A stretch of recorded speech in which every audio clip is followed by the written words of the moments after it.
Hermetismo y cábala son parte de un mismo conocimiento eterno y atemporal que siempre estuvo ahí, sencillamente porque forma parte de la vida mucho antes de que el ser humano llegara a poner los pies sobre la tierra. Lo primero que nos viene a la mente cuando hablamos de hermetismo es el nombre de Hermes Trismegisto. Este enigmático personaje, representado con cuerpo de hombre y cabeza de ibis por los egipcios, era Tot, el dios de las artes y las ciencias, del lenguaje, de la magia, de la música y de la escritura, así como el primer gran maestro de sabiduría para los griegos, discípulos de los egipcios, por considerar que fue él quien trajo al mundo la ciencia de lo divino. Hermes pisó la tierra mucho antes de que aparecieran los primeros faraones, en una época en la que los hombres se mezclaban con los dioses y el sacerdocio, la magistratura y la monarquía formaban parte de un solo cuerpo gobernante. De ahí el calificativo de Trismegisto, el 3 veces grande, puesto que además de rey también fue un gran legislador y un sumo sacerdote. Es por tanto a Hermes Trismegisto a quien se le atribuyen las 7 grandes leyes o principios universales que se recogen en el Kybalión, una obra anónima de finales del siglo XIX que reúne estos axiomas de un modo extremadamente sintético, casi críptico, tal y como también ocurre con el primer texto cabalístico, el Sefer Yetzirah, o libro de la formación, cuyo origen se pierde en la noche de los tiempos. Hay quien sugiere que pudo ser la misma persona quien reveló ambas doctrinas a la vez,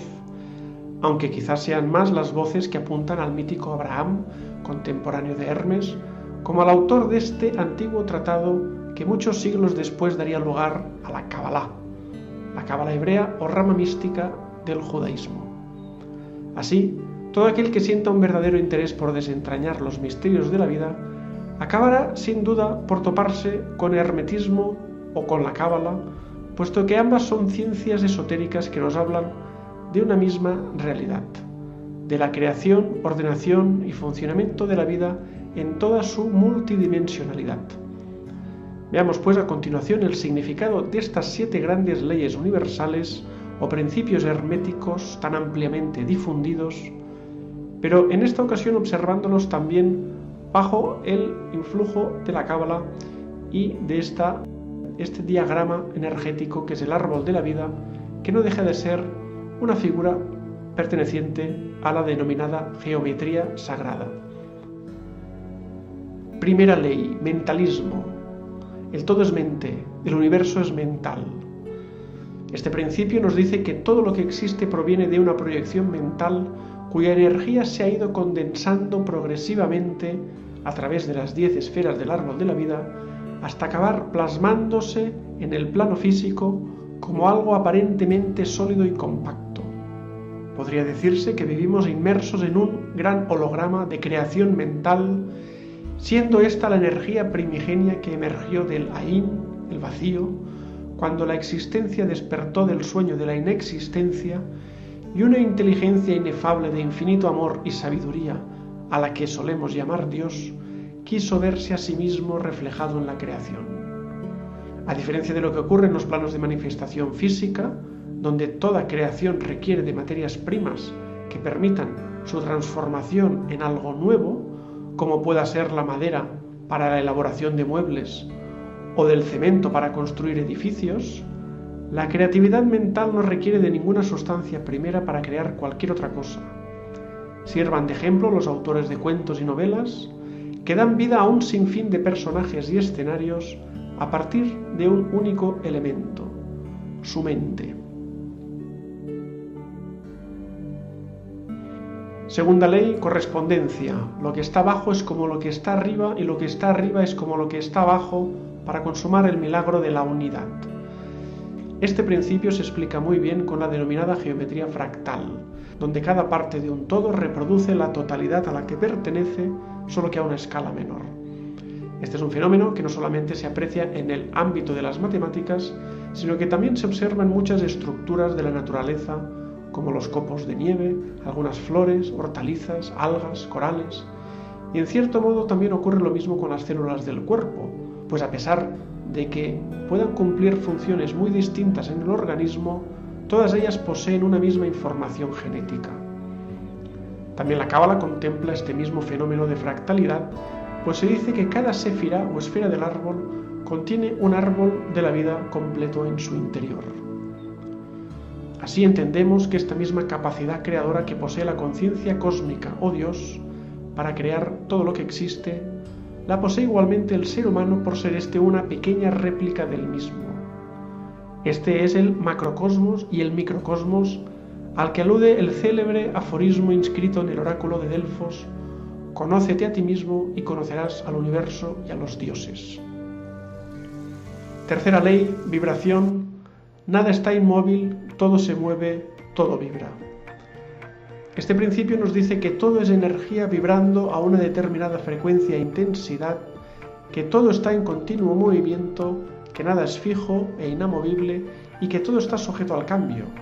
siendo paradójicamente la propia impermanencia lo único verdaderamente permanente. En la actualidad sabemos que a nivel subatómico hasta las partículas elementales de las rocas no dejan de moverse,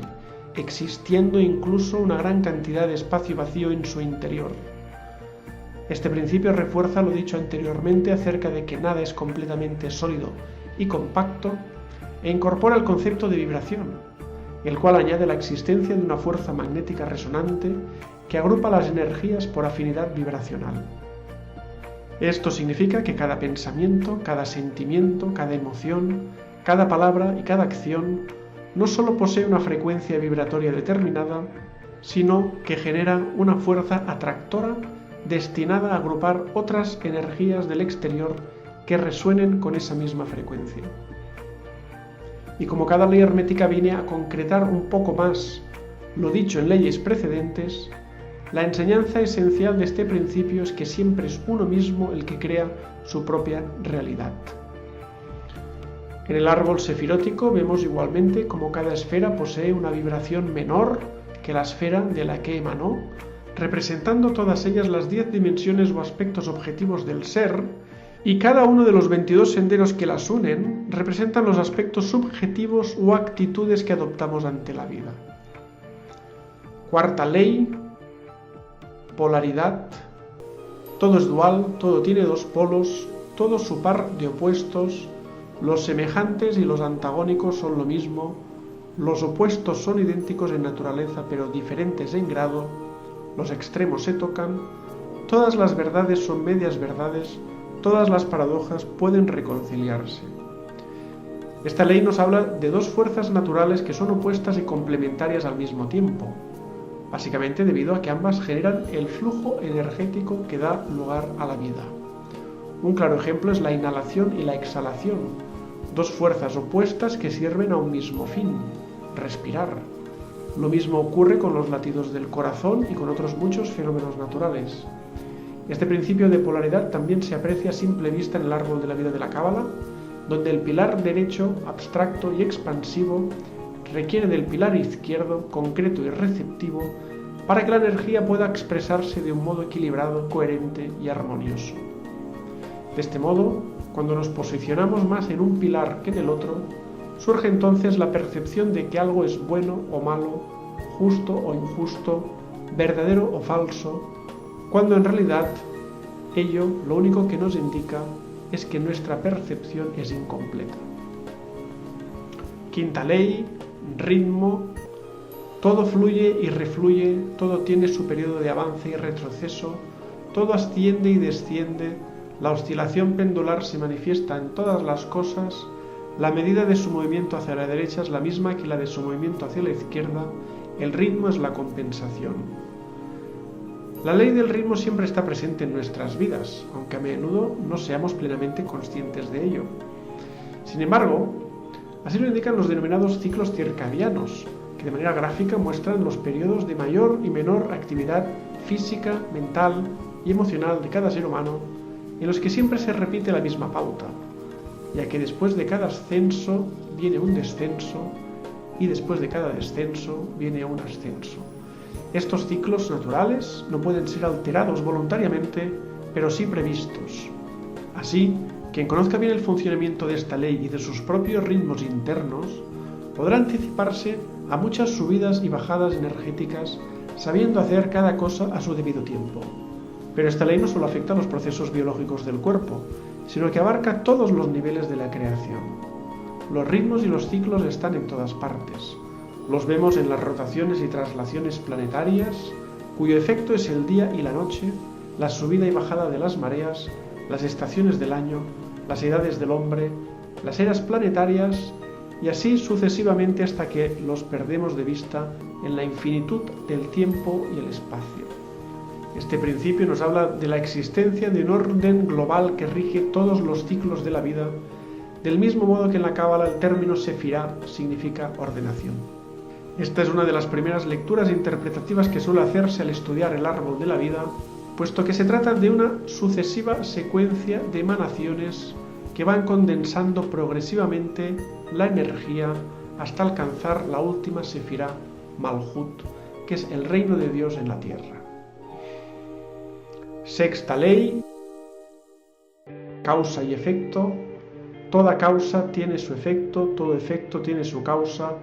todo sucede de acuerdo a la ley, la suerte no es más que el nombre que se le da a la ley no reconocida, hay muchos planos de causalidad, pero nada escapa a la ley. Esta es probablemente la ley más conocida de todas, una ley que de un modo u otro se menciona en los textos sagrados de todas las religiones bajo diferentes nombres. Ley del karma, ley de retribución cósmica, ley de justicia universal, ley de responsabilidad o la ley de la siembra y la cosecha, entre otras. Pero en cualquier caso, todas vienen a decir lo mismo, que todo lo que hagamos en la vida acabará tarde o temprano por regresar a nosotros en su misma proporción y significado, puesto que el fin último de esta ley no es otro que el de restaurar el equilibrio perdido. De esto se desprende que las buenas acciones generan efectos positivos, las malas acciones efectos negativos, y que nadie más que uno mismo es el responsable de los sucesos que tienen lugar en su vida. También la Cábala nos habla del mundo de las causas, Asilut, y el mundo de los efectos, Asiá, entre los cuales se encuentran dos mundos intermedios, Briá y Yetzirá, que se corresponden con los procesos de transformación que hay entre cada causa y su efecto.